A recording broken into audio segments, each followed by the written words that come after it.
देखिए, आदित्य जी की वजह से शिवसेना के टुकड़े हो गए। जब मैंने इससे बच्चों से मैं बात सुनने के लिए यहाँ नहीं आया, मैंने मेरे पुरखों की जो अमीरी थी वो छोड़ के मैं आ गया पॉलिटिक्स में। तो हम लोग आग पे चलते रहेंगे। ये लोग पैलेस पॉलिटिक्स करते रहेंगे। नाणारचा रिफायनरी प्रोजेक्ट हा ग्रीन रिफायनरी आहे। ग्रीन रिफायनरी ज्यावेळेला असते त्याला ग्रीन रिफायनरीमध्ये एवढी झाडं लावली जातात की कुठलंही प्रदूषण ही त्या ह्याच्यामधून बाहेर येऊ शकत नाही, म्हणूनच त्याला ग्रीन रिफायनरी म्हणतात। आता तो ग्रीन रिफायनरी आहे की नाही चेक करायला लागेल, आणि खरोखर ग्रीन रिफायनरी असेल तर मग कालपर्यंत आपण असं म्हणत होतो की त्या ठिकाणी एनरॉनचा प्रोजेक्ट आल्यानंतर आंब्यावर परिणाम होणार, काजूवर परिणाम होणार, परंतु तो परिणाम झालेला कुठल्याच कोकणातल्या माणसाला दिसला नाही। एनरॉन एवढ्या वर्ष चाललं पण समुद्रातला एकही मासा मेलेला कोणी बघितला नाही। आणि त्याच्यामुळे एक गोष्ट लक्षात घेतली पाहिजे की हे जे बोललं जातं ते बोलण्याचे वेस्टेड इंटरेस्ट असतात। एनरॉनने हे स्पष्ट सिद्ध करून दाखवलेलं आहे की एनरॉन झाल्यानंतर काजूवर कुठला परिणाम झाला नाही, आंब्यावर कुठला परिणाम झाला नाही, मासेमारीवर कुठला परिणाम झाला नाही, मग रिफायनरीमुळे हे होईल असं तुम्ही आजच गृहीत का धरताय? आणि त्यातल्या त्यात ती ग्रीन रिफायनरी आहे, तर मग ग्रीन रिफायनरीची माहिती मागवायला लागेल, लोकांपुढे ती आणायला लागेल, आणि मग त्याच्यानंतर त्याच्याबाबत आपण कॉमेंट करू शकू। परंतु राणेसाहेब स्वतः उद्योग मंत्री होते केंद्रामध्ये, त्यांना या प्रकल्पाची पूर्ण माहिती आहे। उदय सामंत तर एवढे हुशार आहेत की त्यांच्याबद्दल कोण बोलूच शकत नाही, त्यांना जर पूर्ण माहिती असते जगभराची, तर त्याच्यामुळे त्यांनी निश्चितपणे त्याच्यावर अभ्यास केलेला असणार।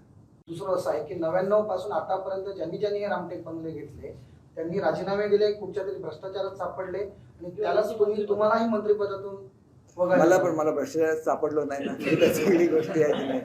आणि तुम्हाला कोणीतरी चुकीची माहिती सांगितलेली आहे। बघा, 2-3 वेळा असं झालं की माझ्यापूर्वी रावल तिथं राहिले होते, त्यांचं मंत्रिपद गेलं, एवढं मी समजू शकतो, पण तिथं राहिलेला प्रत्येक मनुष्य हा मुख्यमंत्री महाराष्ट्राचा झालेला आहे। शरद पवार साहेब राहिले, मुख्यमंत्री झाले, विलासराव देशमुख राहिले, मुख्यमंत्री झाले, शिवाजीराव पाटील निलंगेकर राहिले, मुख्यमंत्री झाले। म्हणजे निलंगेकर साहेबांच्या बाबतीत कोणी असं एक्सपेक्ट केलं नव्हतं, मुख्यमंत्री झाले। मग तो वाईट आहे का बंगला? एक गोष्ट अशी आहे की मंत्रिपदावरून गेल्यानंतर मला रावल साहेब सुद्धा भेटले होते, ते म्हणाले माझं गेलं तुमचंही गेलं, परंतु मी तुम्हाला एक गोष्ट सांगतो, आज लिहून ठेवा आणि आज तुमचं रेकॉर्डिंग चालू आहे, मंत्रिपदापेक्षा मोठ्या पदावर मी जाईन, एवढी त्या बंगल्यामध्ये पवित्रता आहे। मी तिथं आल्यानंतर तिथे गणपतीची स्थापना केलेली आहे, त्याच्यामुळे कुठलीही वास्तू वाईट नसते, वास्तू नेहमी आशीर्वाद देत असते। फक्त तुम्ही सुद्धा त्या वास्तूची तशी सेवा करायला लागते, त्या वास्तूला सुद्धा जपायला लागतं। आणि माझी खात्री आहे की मी तुम्हाला सांगितलं की मला हा आशीर्वाद मिळालेला आहे। देखिए, आदित्य ठाकरे ये नासमझ है, इनकी एज है उतनी भी उनकी अकल नहीं है, क्योंकि जो कपड़ा लिया गया उसमें 11 करोड़ कम में वो टेंडर आया था, 11 करोड़ कम में, तो किसको क्या मिलेगा?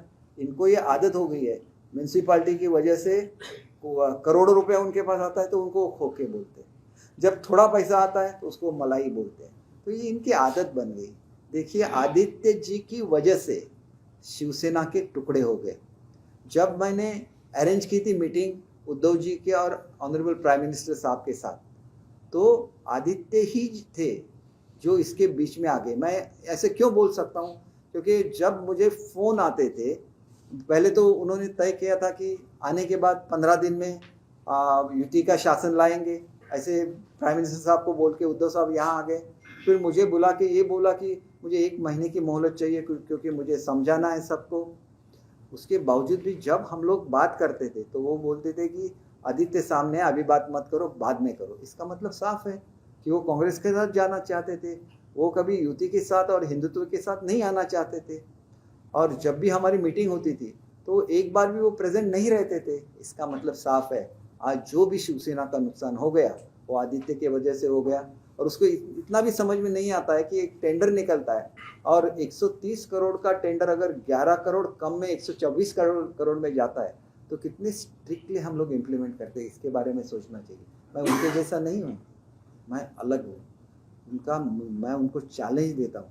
मैं 2.5 साल मुंबई का पालक मंत्री रहा, सबसे जो रिच टाउन है वो मुंबई सिटी है, और मुंबई सिटी में अगर एक भी बिल्डर और एक भी कॉन्ट्रैक्टर बोलेगा कि दीपक केसरकर को एक भी रुपया दिया है तो मैं अपना पॉलिटिक्स छोड़ दूंगा। ऐसे बच्चों से मैं बात सुनने के लिए यहाँ नहीं आया।